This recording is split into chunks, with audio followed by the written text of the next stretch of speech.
Used to be when people talked about the end of the world, we locked them up, or laughed them off. Sometimes both. But we never took them seriously. Maybe we should have. But I'm getting ahead of myself. Better to start at the beginning, with the abduction of Desmond Miles, my son. This boy had no ambition, no direction, no plans for the future. What he did have was a heritage, one he chose to deny. It nearly cost him his life. He was captured and imprisoned. Those who took him believed he could help them find something. The apple. One of several artifacts we call Pieces of Eden. Bits of ancient technology scattered across the globe.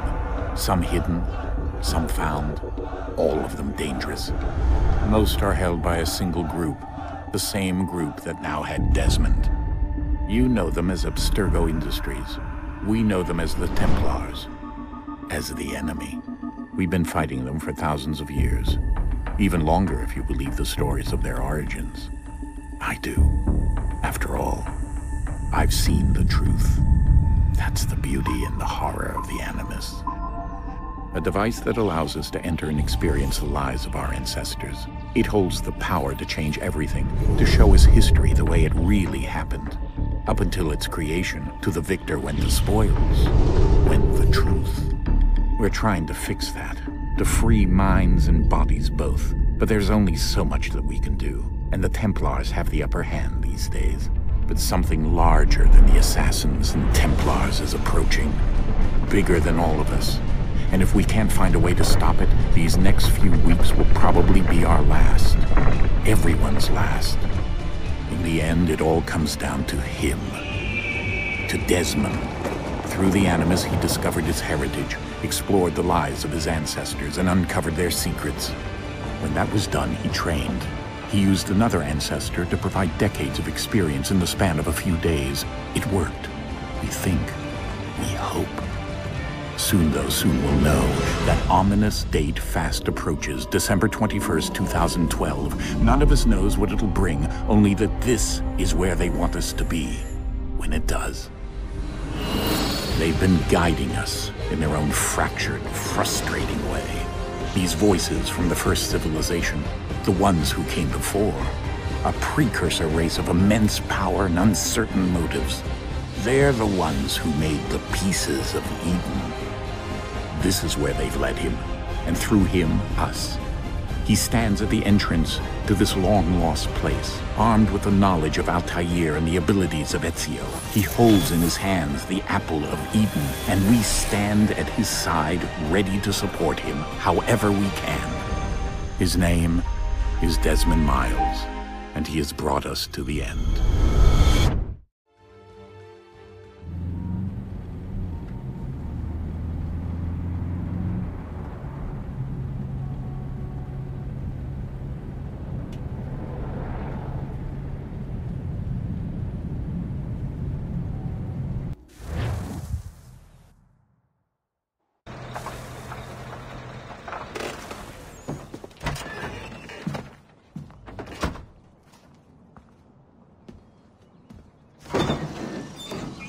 We're here.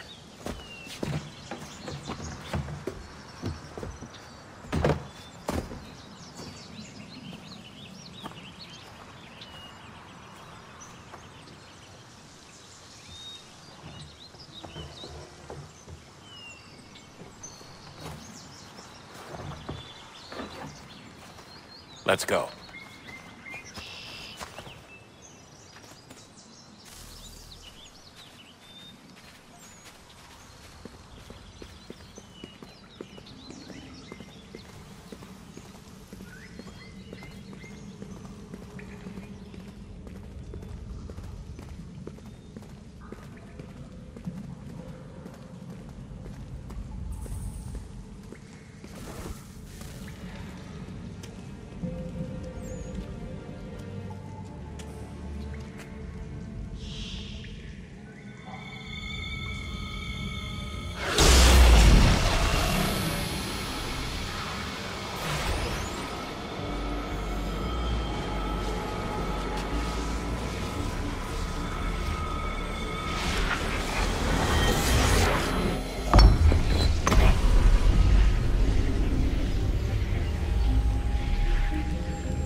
In another moment, down went Alice after it, never once considering how in the world she was to get out again.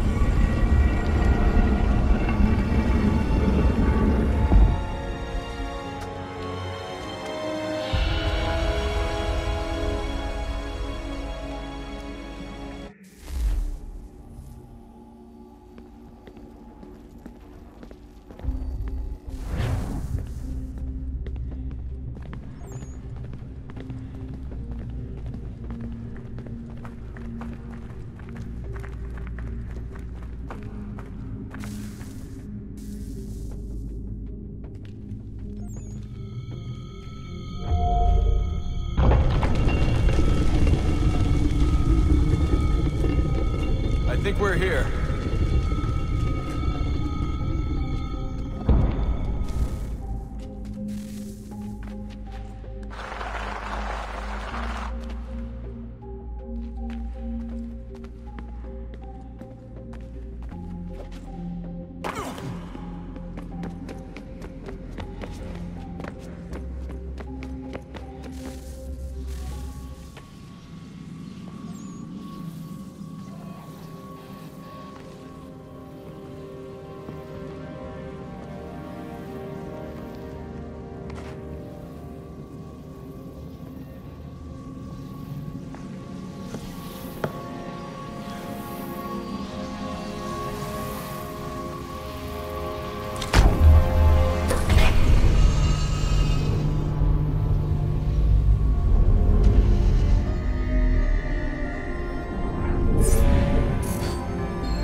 You must find the key. Son? Sir.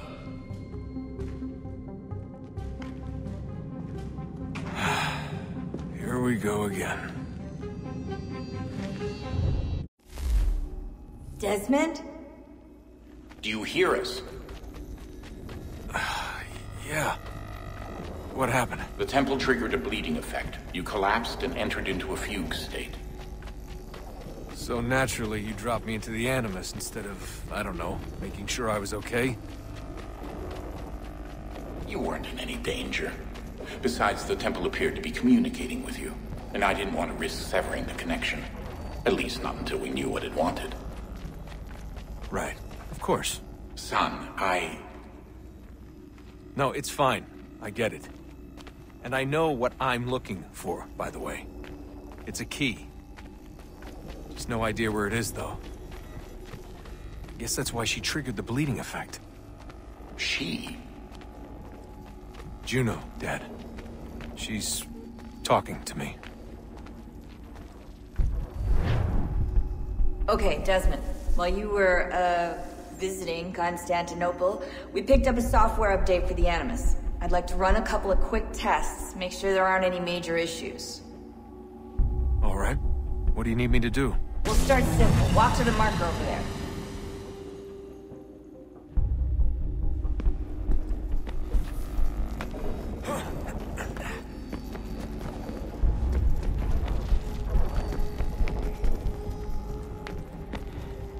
Okay, Desmond. Let's practice climbing on these objects.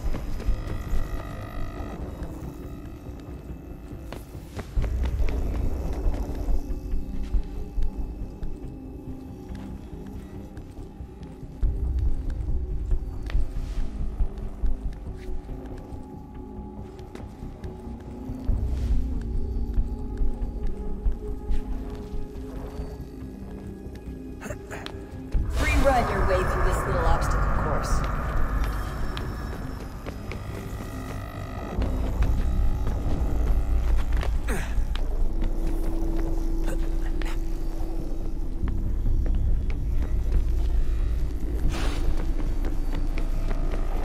That's a constraint. These are optional objectives that raise your synchronization rate. Alright, Desmond. Follow the on-screen instructions and kill the 2 Templars. All you have to do here is jump the gap.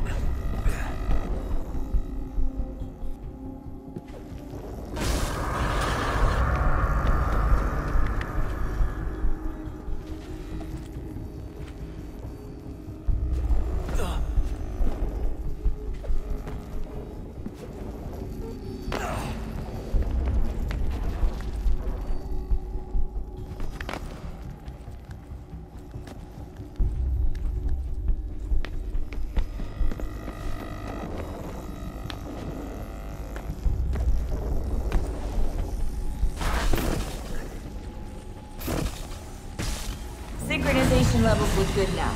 We should be able to build the world. Time to find out what the temple wants from you.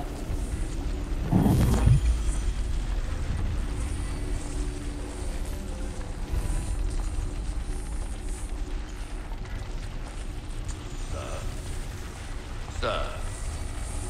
Everything all right, sir? Yes, fine. I'm just preoccupied, that's all. Don't forget your invitation. Master Birch will be meeting you inside. Thank you. Where shall I retrieve you once you're done? Front of the Opera House. And be quick about it. Don't expect to be here long. I'll bring her round at once.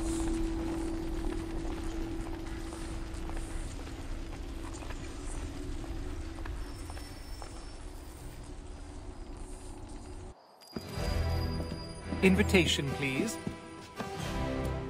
Shall I take your coat, sir?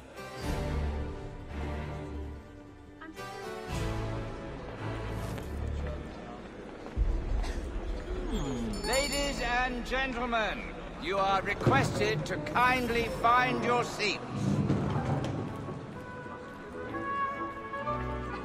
Good evening, sir. This way, please. My apologies.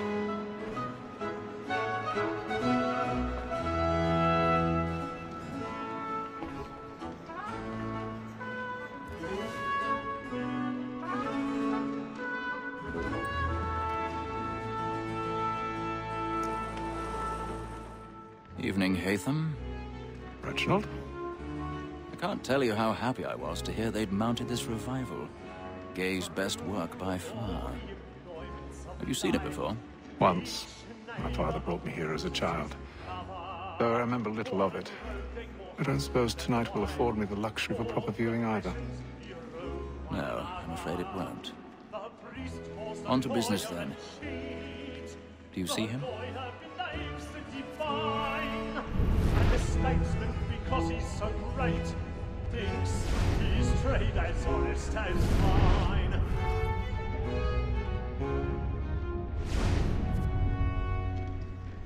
He's seated in one of the boxes above. The stairs are watched. You'll need to find another way up. Both against roads and I already have. it is but fitting that we should protect and encourage cheats, since we live by them. Sir, Black Mall has sent word her trial comes on in the afternoon, and she hopes you will order matters so as to bring her off. 1,000 pardons.